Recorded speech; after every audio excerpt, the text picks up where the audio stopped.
The Zarina had a beautiful voice for a sociopath. Both vocal prowess and psychopathy nurtured from an early age. She religiously practiced her scales, while Beatrix 550 laced up her tie-high boots, concluding the harmonic exercise with a discordant fa sol la mi, the devil in music. Always so full of pomp and circumstance, she could turn a mediocre trip to the lavatory into a night at the opera. That dissolved in an instant when she stood before the manhole, a sick feeling festering in the pit of her stomach as if about to hurl. The foul stench lingered for a long time after the scullery maid removed the capstone, wilting the flowers and foliage within a 2 meter radius of the hole.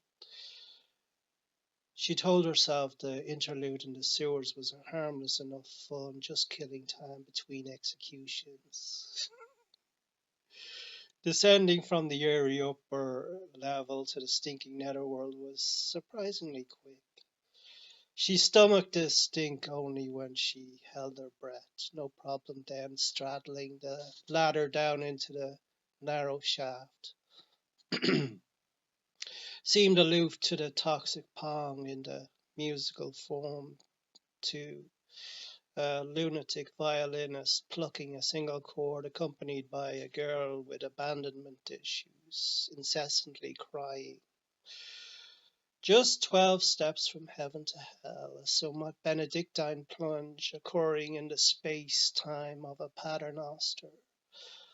A froggish-looking character was waiting at the bottom rung, bearing a votive offering, clearly excited by the visitation to his world.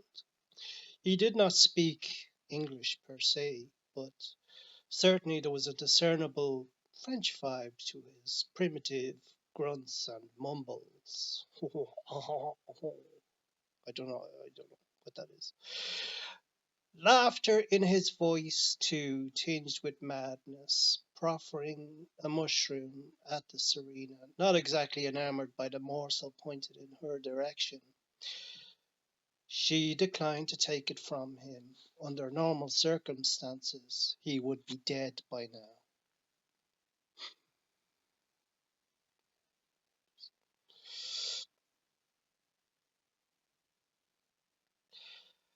Contempt for the subhuman subjects in her realm took on many forms. Letting some live their shit lives rather than killing them was punishment enough. The lowlifes were so far beneath her they would end up sullying her royal blade with their decrepit juices. Yet she brought the sword with her. Deep down, she never trusted these subhuman animals. From her vantage point, they had no truth in them that stood upright. Down on all fours, their voices scurried the sewers, sniffing each other's rumps like the filthiest of creatures. So attached to their lower state, it had never dawned in 1,000 sunrises to ascend the ladder and learn what life was like above. It was odd how they stood around in the shadows watching her. So stunted in dead non-reaction, she wondered if the zombies were even alive. She was inclined to just let them wallow in the filth. Her visit here a mere scoping out exercise. After a while, her eyes grew accustomed to the dark. The froggish man's zombie wingman nearby became visible, giving a thumbs up to all the parasitical presences in the darkness. She eyed the fiddler in the corner. He looked far less melancholy than he sounded. She wondered, was this an attempt by the Frenchman to woo her? The last vestige of romance in this godforsaken place. Might have made more of an effort with his personal grooming. The hair on his back looked more like moss. As for the wingman, he was not doing much to strengthen his friend's chances. The Tsarina sighed sadly, taking out her pocket watch. Reality is a river, constantly moving towards the ocean, began the wingman, sounding very professorial indeed. Every potential pupil within earshot rolled their zombie eyes. The path of least resistance is the best course to take. In electrical circuits, for instance, energy flows down the route with the lowest electrical resistance. In mechanical systems, objects and forces move along the path that requires the least amount of energy. Designs using the most torque for the least amount of fuel is the aerodynamic that wins the race.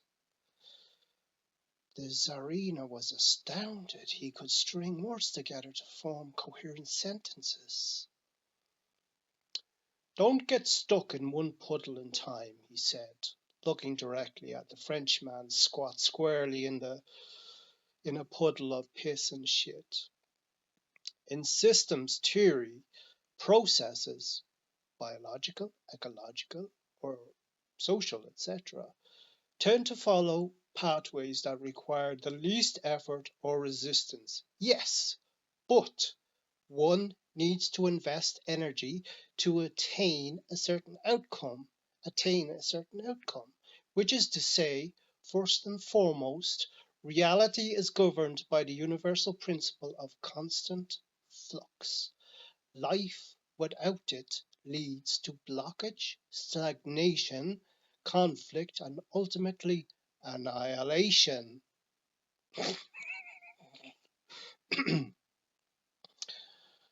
Solely because he was the alpha male in the cesspit, the frogman was the first to throw shit at the zombie smartass. Go back to your corner and shut your gato hole, shouted the Frenchman, firing more excrement from his mushroom farm, forcing the wingman to slink back to the margins. You'd be better off just ignoring him, advised the Tsarina, flipping open her watch. Clear signage to the zombies gathered it was time to depart. The froggish Frenchman, hunkered at her feet, started to grunt boisterously, almost on the verge of a panic attack. He pleaded with her to stay, then pointed at the eye-shaped darkness when suddenly the light of a tallow candle illuminated a familiar face from the Tsarina's past. She gasped. "Oh my lord," she said. Against her better judgment, she was drawn inexorably towards the sight as if hypnotized. Scores more tallow candles were lit, creating a quasi-religious ambience in the chamber, where two other sewage ducts converged. A large zombie flock congregated at the shrine in the center, where piles of excrement were deposited before the voodoo altar. Vampiric priests clad in black leather hissed like vipers at the unbaptized. Lovely little chapel you've made for yourselves here, said the Tsarina, removing the hood from her head. Not sure if the vocal point of your veneration is improving things.